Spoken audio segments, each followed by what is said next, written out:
Welcome to Sarasu சமையல். இன்றைக்கி non veg recipes தான் பண்ண பாருங்கள். முட்டை குழம்புங்க, தயிர் பச்சடி பண்ணியிருக்கேன், கொத்துக்கறி, ஈரல் கிரேவிங்க, ஒயிட் ரைஸ் வச்சுருக்கேன். கூடவே ஒரு நெய் சாதம், இது தேங்காய் பால் சாதம்னு சொல்லலாம், குஸ்கான்னு சொல்லலாம். அதுதான் பண்ணியிருக்கேங்க இன்றைக்கி. வாங்க இப்போ வீடியோக்குள்ளே போகலாங்க.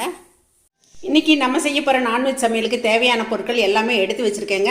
கொத்துக்கறி ஒரு 400 கிராம் எடுத்துருக்கேங்க. ஒரு 100 கிராம் அளவுக்கு ஈரல் எடுத்துருக்கேன். இது ரெண்டையும் ஒன்றா சேர்த்து தான் நான் இன்றைக்கி ஒரு ஃப்ரை பண்ண போகிறேங்க. அப்புறம் அந்த தேங்காய் பால் சாதம், குஸ்கான்னு சொல்லலாம். இதுக்கு வந்து நான் பாஸ்மதி அரிசி தேவையான அளவு எடுத்துருக்கேங்க. அதுக்கு 1 கப் அளவுக்கு தேங்காய் பால் எடுத்து வச்சுருக்கேங்க. அப்புறம் வந்து இந்த நெய் சாதம் செய்கிறதுக்கு வெங்காயம், தக்காளி சின்னதாக ஒன்று நான் இன்றைக்கி போடுறேன். எப்பயுமே சேர்த்த மாட்டேன், சின்னதாக ஒன்று போடுறேன் இன்றைக்கி. பச்சை மிளகாய் இந்த மாதிரி 2 கீரி கொஞ்சம் எடுத்து வச்சுருக்கேன். கொத்தமல்லி பதிலாக இதெல்லாம் எடுத்து வச்சுருக்கேங்க. இது வந்து கொத்துக்கறி, ஈரல் கிரேவிக்கு தேவையான பொருட்கள்லாம் எல்லாமே இப்போ வெங்காயம், தக்காளி நறுக்கி எடுத்து வச்சுருக்கேங்க. அப்புறம் கொஞ்சம் முட்டை குழம்பு பண்ண போகிறேங்க, அதுக்கு வெங்காயம், தக்காளி நறுக்கி வச்சுருக்கேன். அப்புறம் கொத்துக்கறி கிரேவிக்கு வந்து இதை தனியாக வெறும் வெங்காயத்தை அரைச்சிட்டு மசாலா தூள்லாம் சேர்க்க போகிறேன். முட்டை குழம்புக்கும் இந்த வெங்காயத்தை கூட கொஞ்சம் தேங்காய் சேர்த்து அரைச்சிக்க போகிறேங்க. சரசு ஃபுட் ப்ராடக்ட்ஸ் பொடி வகைகள் தேவைப்படுறவங்க இங்கே கொடுத்துருக்க வாட்ஸ்அப் நம்பரில் காலை 10 மணி முதல் இரவு 7 மணி வரைக்கும் எங்களை காண்டாக்ட் பண்ணலாங்க.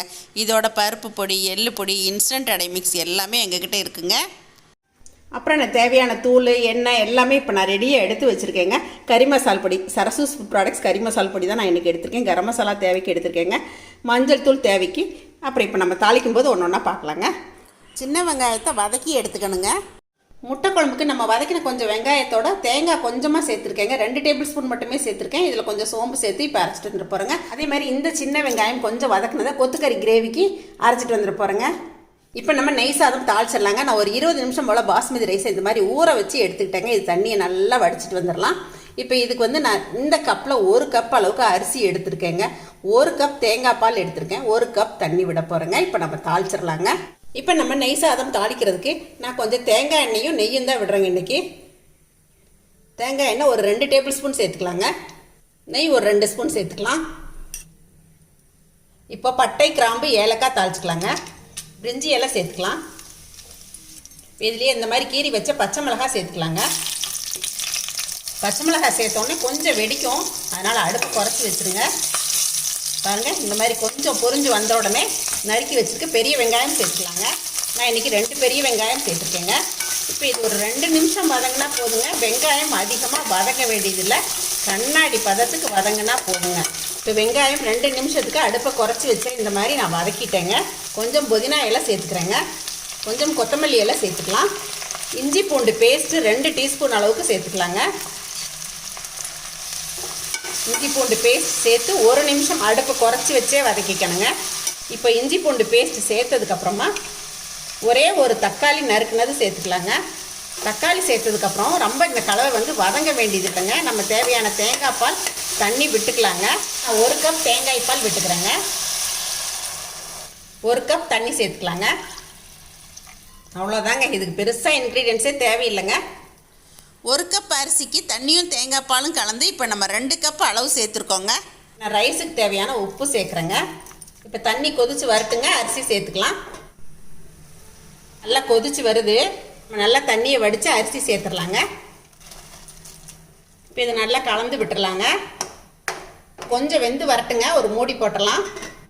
இப்போ நம்ம மூடி போட்டு ஒரு 5 நிமிஷம் ஆகுதுங்க. மீடியம் ஃப்ளேமில் தான் வச்சுருக்கேன். பாருங்கள், இந்த அளவுக்கு வெந்திருக்கு.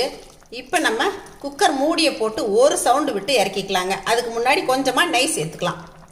நெய் ஒரு 2 டீஸ்பூன் அளவுக்கு சேர்த்துக்கலாங்க. நெய் சாதம், அதனால் கொஞ்சம் நெய் விட்டால் தான் நல்லா இருக்குங்க.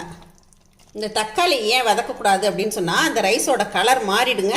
அதனால் தக்காளி சேர்த்த உடனே நம்ம வந்து தண்ணி விட்டுறணும். இப்போ நம்ம குக்கர் மூடி போட்டுடலாங்க. அடுப்பை மிதமான தீயில் வச்சு ஒரே ஒரு சவுண்டு மட்டும் வச்சு இறக்கிக்கலாங்க. ஒரு சவுண்ட் வந்துருச்சுங்க. வெயிட் ஆறட்டும், பார்க்கலாம். இப்போ ரைஸ் வெயிட் ஆறிடுச்சுங்க. ஓப்பன் பண்ணி பார்த்துடலாம். வாசம் செம்மையாக வருதுங்க. இப்போ பாருங்கள், உங்கள் முன்னாடி தான் பரட்டுறேன். ஒரு துளி கூட ஒட்டவே இல்லை பாருங்கள். அருமையாக நல்லா உதிராக வந்திருக்குங்க. அந்த தக்காளியோட கலருமே வந்து ரைஸில் கலக்கல பாருங்கள். இந்த மாதிரி நான்வெஜ் கிரேவியெல்லாம் செய்கிற அன்றைக்கி இந்த ரைஸ் பண்ணால் ரொம்பவே நல்லாயிருக்குங்க. இப்போ நம்ம உடச்சி ஊற்றின முட்டை குழம்பு தாளிச்சிடலாங்க. அதுக்கு வந்து நான் கொஞ்சமாக கடலெண்ணெய் விட்டுக்கிறேங்க. கடுகு, சோம்பு தாளிச்சிக்கலாங்க. சின்ன வெங்காயம், தக்காளி சேர்த்துக்கலாங்க. இன்றைக்கி 2 முட்டை தான் சேர்த்து பண்ண போகிறேன். அதுக்கு தேவையான பொருட்கள் மட்டுமே சேர்க்குறேங்க. இப்போ இது கொஞ்சம் நல்லா வதங்கி வரட்டுங்க. நம்ம சேர்த்த வெங்காயம் தக்காளி ஓரளவு வதங்கிடுச்சுங்க. இப்போ நான் கறி மசால் பொடி சேர்க்குறேங்க. உங்கள்கிட்ட இந்த பொடி இல்லை அப்படின்னா நீங்கள் மல்லித்தூள் மிளகாத்தூள் மட்டுமே தேவைக்கு சேர்த்துக்கலாங்க. இன்றைக்கி நான் எங்களோட சரசஸ் ஃபுட் ப்ராடக்ட்ஸ் கறி குழம்பு தூள் தான் சேர்த்துருக்கேங்க. கொஞ்சமாக மஞ்சள் தூள் சேர்த்துக்கலாங்க. கொஞ்சமாக கரம் மசாலா சேர்த்துக்கலாங்க. கறி குழம்புக்கு தேவையான பொடி எல்லாமே இப்போ சேர்த்தாச்சுங்க. காரம் பத்தலைனா மட்டும் நம்ம தனி மிளகாத்தூள் அப்புறம் சேர்த்துக்கலாம். நான் வெங்காயம் வதக்கினது காட்டினேன் இல்லைங்களா, அதோட தேங்காய் சோம்பு சேர்த்து இப்போ அரைச்சிட்டு வந்ததை இதில் சேர்த்துட்றேங்க. தேவையான தண்ணியும் இதில் விட்டுக்கலாங்க. இப்போ நம்ம குழம்புக்கு தேவையான உப்பு சேர்த்துடலாங்க. இப்போ நான் குழம்புக்கு தேவையான தண்ணி விட்டுட்டேங்க. ஏன்னா இதுலேயே தான் நம்ம முட்டையை உடச்சி ஊற்ற போகிறோம். அதனால் குழம்பு நல்லா சுண்டி வரும். அதுக்கு தேவையான தண்ணி நம்ம விட்டுக்கணுங்க. இப்போ இது கொதித்து வரட்டுங்க. முட்டைகளை ஊற்றிடலாம். இப்போ நான் வதக்கும் போதே இஞ்சி பூண்டு பேஸ்ட்டு போட்டிருக்கணுங்க. நான் போடாமல் மறந்துட்டேன். கொஞ்சமாக சேர்த்துக்கிறேன். இது நல்லா கொதிக்க தான் போகுது இல்லைங்களா, நல்லா கொதிச்சிரும். கொஞ்சோண்டு சேர்த்துக்கிட்டேன் நான். தக்காளி வெங்காயம் வதங்கும் போதே சேர்த்துறணுங்க. இப்போ குழம்பு நல்லா கொதிக்க ஆரம்பிச்சிடுச்சுங்க. நம்ம முட்டையை உடச்சி ஊற்றிடலாம். நீங்கள் 4-5 முட்டையெல்லாம் ஊற்றுற மாதிரி இருந்துச்சுன்னா சுற்றிலும் கேப் விட்டு விட்டு ஊற்றிக்கிங்க. தனித்தனியாக நல்லா எழும்பி வந்துடும். நல்லா குறைச்சிட்டேங்க. இப்போ ஒரு மூடி போட்டுடலாம். ஒரு 5 நிமிஷம் கழித்து பார்க்கலாங்க. முட்டை நல்லா வெந்திருக்கும். முட்டை குழம்பு ஒரு 5 நிமிஷம் நல்லா கொதிச்சிருச்சுங்க. இப்போ பாருங்கள், நம்ம சேர்த்த முட்டை இந்த மாதிரி தனியாக நல்லா மிதந்து வந்துடும். நல்லா வெந்திருக்கும். ஒரு 5 நிமிஷம் கொதிச்சாலே போதுமானதுங்க. முட்டை குழம்பு ரெடி ஆயிரும். இப்போ கொத்தமல்லி இலை தூவி இறக்கிக்கலாங்க. நம்மளோட முட்டை குழம்பு ரெடி ஆயிடுச்சுங்க. ரெடியான முட்டை குழம்புல கொஞ்சமாக கருவேப்பிலையும் தூவிக்கலாங்க. இப்போது கொத்துக்கறி கிரேவிக்கு நான் சின்ன வெங்காயம் மட்டும் வதக்கினது கொஞ்சமாக அரைச்சிட்டு வந்திருக்கேங்க. இஞ்சி பூண்டு பேஸ்ட்லாம் போட்டு தான் இப்போ நம்ம தாளிக்க போகிறோங்க. இப்போ நான் கொத்துக்கறி தாளிக்கிறதுக்கு மந்த்ரா கடலெண்ணெய் விட்டுக்கிறேங்க. பட்டை கிராம்பு ஏலக்காய் சேர்த்துக்கலாங்க. கொஞ்சமாக சோம்பு சேர்த்துக்கலாம். இப்போ நம்ம சின்ன வெங்காயம் சேர்த்துக்கலாங்க. இப்போ நம்ம குக்கர்லேயே செய்கிறதால தக்காளியும் இதிலே சேர்த்துடலாங்க. நான் 2 தக்காளி நறுக்கி சேர்த்துருக்கேங்க. இப்போ நம்ம சேர்த்த தக்காளி வெங்காயம் கொஞ்சம் பாதி அளவு வதங்கி வரட்டுங்க. வெங்காயம் தக்காளி பாதி அளவு நல்லா வதங்கி வந்துருச்சுங்க. இதில் இப்போ இஞ்சி பூண்டு பேஸ்ட்டு சேர்த்துக்கலாங்க. நீங்கள் வானலியில் தாளிக்கிற மாதிரி இருந்தால் வெங்காயம் தக்காளி நல்லா வதங்கி வந்துடணுங்க. நான் ஒரு 2 டீஸ்பூன் அளவுக்கு இஞ்சி பூண்டு பேஸ்ட்டு சேர்த்துருக்கேங்க. நான் கழுவி வச்சுருக்கேன் கொத்துக்கறி சேர்த்துடலாங்க. நான் ஈரலையும் இதிலே சேர்த்துறேங்க. இப்போ இதை நல்லா பெரட்டி விட்டுக்கலாங்க. இப்போ இதில் தேவைக்கு மஞ்சத்தூள் சேர்த்துக்கலாங்க. கிரேவிக்கு தேவையான உப்பு சேர்த்துடலாங்க.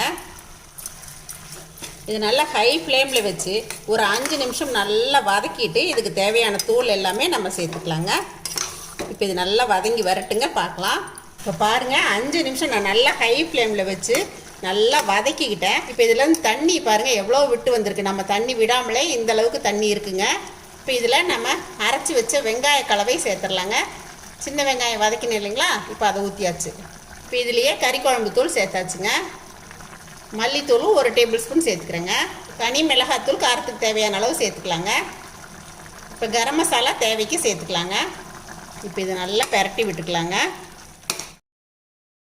இப்போ இந்த கிரேவிக்கு தேவையான பொருட்கள் எல்லாமே சேர்த்தாச்சுங்க.